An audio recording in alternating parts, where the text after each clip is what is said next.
നമസ്കാരം. നമ്മളിന്ന് ചർച്ച ചെയ്യുന്നത് കേരളത്തിലെ ആശാവർക്കർമാരുടെ അവസ്ഥയെക്കുറിച്ചാണ്.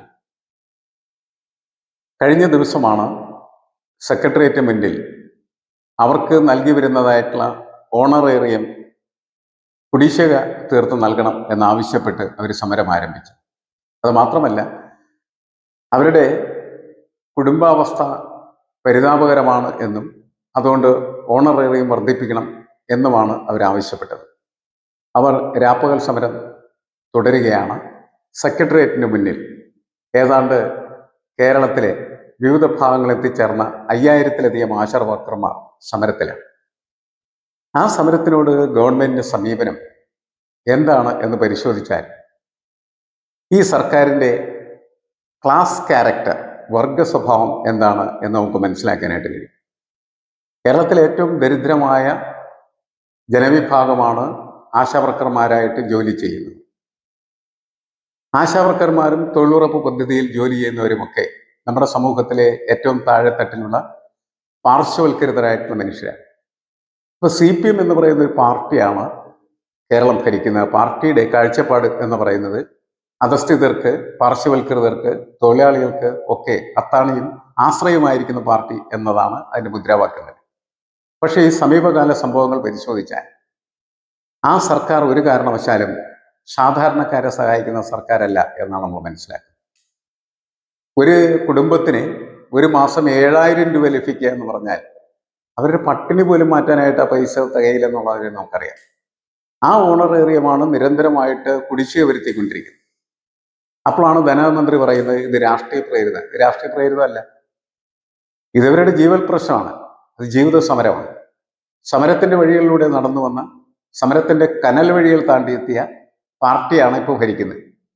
പാർട്ടി ഭരണത്തിലെത്തിയ സമയത്ത് പാർട്ടിയുടെ മുഖ്യമന്ത്രിക്കും പാർട്ടിയുടെ ധനമന്ത്രിക്കുമൊന്നും സാധാരണക്കാരായിട്ടുള്ള ആളുകൾ മനസ്സിലാക്കാനായിട്ട് കഴിയുന്നില്ല. അതിന് പകരമായിട്ട് അവർ ആർക്കാണ് ശമ്പള വർധന നൽകുന്നത്? PSC അംഗങ്ങൾക്കാണ് വലിയ തോതിൽ ശമ്പള വർധന ഈ കഴിഞ്ഞ ദിവസം സർക്കാർ അനുവദിച്ച് നൽകിയത്. PSC അംഗങ്ങൾ എന്ന് പറഞ്ഞാൽ പ്രത്യേക യോഗ്യതയൊന്നും ആവശ്യമില്ല. രാഷ്ട്രീയ പാർട്ടിയുടെ കൂടെ നടക്കുക, രാഷ്ട്രീയ നേതാക്കന്മാരുടെ പെട്ടി ചുമക്കുക, അങ്ങനെയുള്ളവന്മാരാണ് നമ്മുടെ നാട്ടിലെ PSC മെമ്പർമാരായിട്ട് നിയമിക്കുന്നത്. അവരുടെ ശമ്പളം നേരത്തെ തന്നെ 2.5 ലക്ഷത്തിന് മുകളിലായി. ഇപ്പോൾ അത് 4 ലക്ഷമാക്കി ഉയർത്തി കൊടുത്തിരിക്കുന്നു എന്നാണ് നമ്മൾ മനസ്സിലാക്കേണ്ടത്. ഒരു വിവേചനമോ ഒരു വ്യവസ്ഥയോ ഒരു മര്യാദയോ ഒരു മനുഷ്യപ്പറ്റോ ഇല്ലാത്തതായിട്ടുള്ള ഉദ്യോഗസ്ഥരും അതേപോലെ തന്നെ രാഷ്ട്രീയ നേതൃത്വം കൂടി നടത്തുന്ന കൊള്ളയാണ് PSC അംഗങ്ങൾക്ക് ഇത്തരത്തിൽ ശമ്പള വർധന ഉണ്ടാക്കി കൊടുത്തത് എന്ന് സമൂഹം ഒറ്റക്കെട്ടായി പറയുകയാണ്.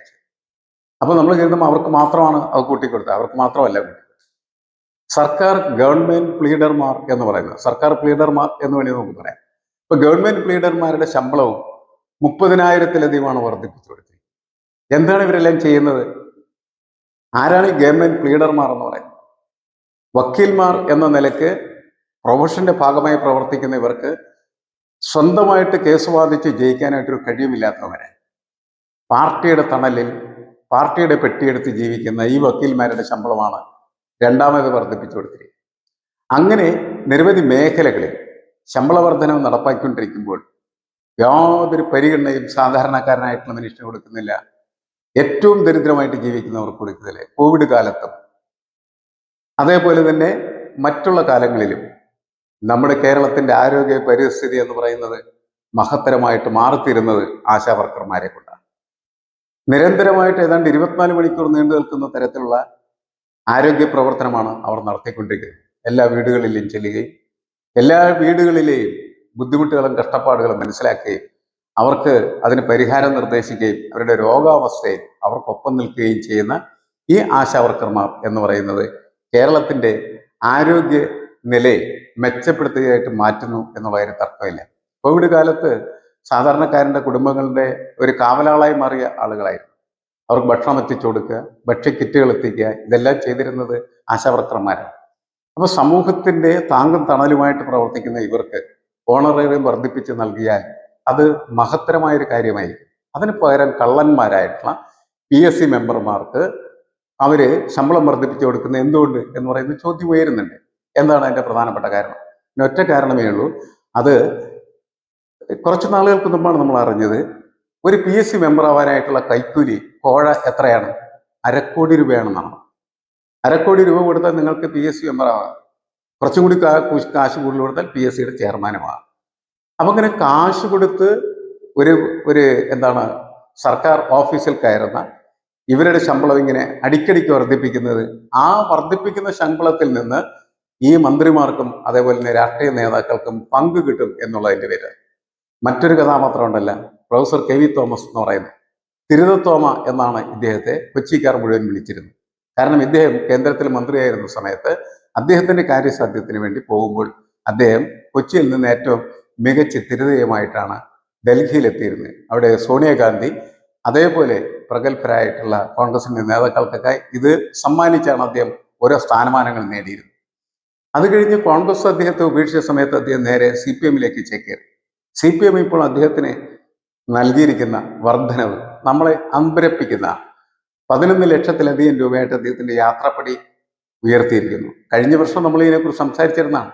അദ്ദേഹത്തിന് സെക്രട്ടറി വെച്ചു. ആ സെക്രട്ടറിക്ക് മുൻകൂർ കാലാവധിയോടുകൂടി ശമ്പള വർധന ഉണ്ടാക്കി കൊടുക്കുക. അതിന് ലക്ഷക്കണക്കിന് രൂപ പ്രൊഫസർ KV തോമസിന്റെ അക്കൗണ്ടിലേക്ക് സർക്കാർ കൊടുത്തുകൊണ്ടിരിക്കുകയാണ് ചെയ്യുന്നത്.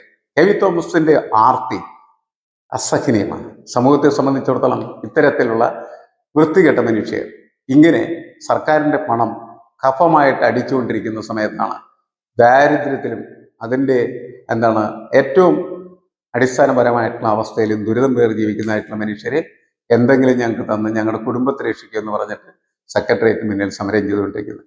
ഈ സമരത്തിൻ്റെ മറ്റൊരു ഫലം വരാൻ പോകുന്നത് CPM എന്ന് പറയുന്നതായിട്ടുള്ള പാർട്ടിയെ ഭരണത്തിൽ നിന്ന് എക്കാലത്തേക്കുമായിട്ട് ഓടിക്കും എന്നുള്ളതാണ്. അതിനുവേണ്ടി ഇവർ ബോധപൂർവം ചെയ്യാറില്ല. ജോൺ ബ്രിട്ടാസ് എന്ന് പറയുന്ന ഒരു നേതാവ് പിണറായി വിജയൻ എന്ന് പറയുന്നതായിട്ടുള്ള മുഖ്യമന്ത്രിയുടെ തലക്കകത്ത് കയറിയിരുന്ന് നടത്തുന്നതായിട്ടുള്ള പ്രവർത്തനങ്ങൾ അതാണ് ഞാൻ മനസ്സിലാക്കുന്നത്. കാരണം എന്ന് വെച്ചാൽ ഈ തദ്ദേശ സ്വയംഭരണ തെരഞ്ഞെടുപ്പ് വരുന്ന സമയത്ത് സമൂഹത്തിന്റെ ഏറ്റവും അടിത്തട്ടിൽ ജീവിക്കുന്നതായിട്ടുള്ള ഈ മനുഷ്യരെയൊക്കെ ഉപദ്രവിച്ച് CPM-നെതിരായിട്ട് ഈ ആളുകൾ മുഴുവൻ അണിനിരത്തി CPM-നെ സമ്പൂർണ്ണമായിട്ട് പരാജയപ്പെടുത്തുക എന്ന് പറയുന്നതാണ് ഇവരുടെ ലക്ഷ്യം. ആത്യന്തികമായിട്ട് ഇതാണ് സംഭവിക്കാൻ പോകുന്നത്. വരുന്നൊരു വർഷം എന്ന് പറയുന്നത് കടുംവെട്ടിന്റെ വർഷമായിരിക്കും. അതുകൊണ്ട് ജനങ്ങൾ വളരെ ജാഗ്രതയോടുകൂടി ഇവരുടെ പ്രവർത്തനങ്ങളെ സൂക്ഷിക്കുകയും അതേപോലെ തന്നെ CPM-ന്റെ നല്ല പ്രവർത്തകർ, നല്ല മനുഷ്യരെ അതിൻ്റെ അകത്ത് ഒരുപാടുണ്ട്. അവർ തീർച്ചയായിട്ടും ഇത്തരത്തിൽ മോശമായിട്ടുള്ള വർഗവിരുദ്ധമായിട്ടുള്ള മാർക്സിസ്റ്റ് വിരുദ്ധമായിട്ടുള്ള ജനവിരുദ്ധമായിട്ടുള്ള നടപടികളിൽ നിന്ന് സർക്കാരിനെയും പാർട്ടിയെയും പിന്തിരിപ്പിക്കുന്നതിന് വേണ്ടി അവരവരുടെ ഫോറങ്ങളിൽ കൃത്യമായിട്ട് ഇടപെടുക. എന്നിട്ട് ഈ ആശാവർക്കർക്ക് ആവശ്യമായിട്ടുള്ള വേതന വർധനവ് അല്ലെ ഓണറേറിയത്തിൻ്റെ വർധനവ് നടപ്പാക്കി കൊടുക്കുക. അങ്ങനെ മനുഷ്യപ്പറ്റ് കാണിക്കുക, മനുഷ്യനാവുക എന്ന് പറയുന്ന ആ സന്ദർഭത്തെ സാക്ഷാത്കരിക്കുക എന്നാണ് എനിക്ക് തോന്നുന്നത്. അങ്ങനെ ചെയ്താൽ മാത്രമാണ് ഈ സമൂഹത്തിന് കുറച്ചുകൂടി മെച്ചപ്പെട്ട രീതിയിൽ മുന്നോട്ട് പോകാനായിട്ട് കഴിയുള്ളൂ. അവരോട് ഒരിക്കൽ കൂടി പറയാനുള്ള ഒരേ ഒരു വാചകം ഇവരുടെ പ്ലക്കാർഡിലുള്ള വാചകമാണ്: ആശാവർക്കർമാർ അടിമകളല്ല. അവർക്ക് ജീവിക്കാനായിട്ടുള്ള പണം നൽകി അവരെ സമൂഹത്തിന്റെ കരുത്തായിട്ട് നിലനിർത്തുക.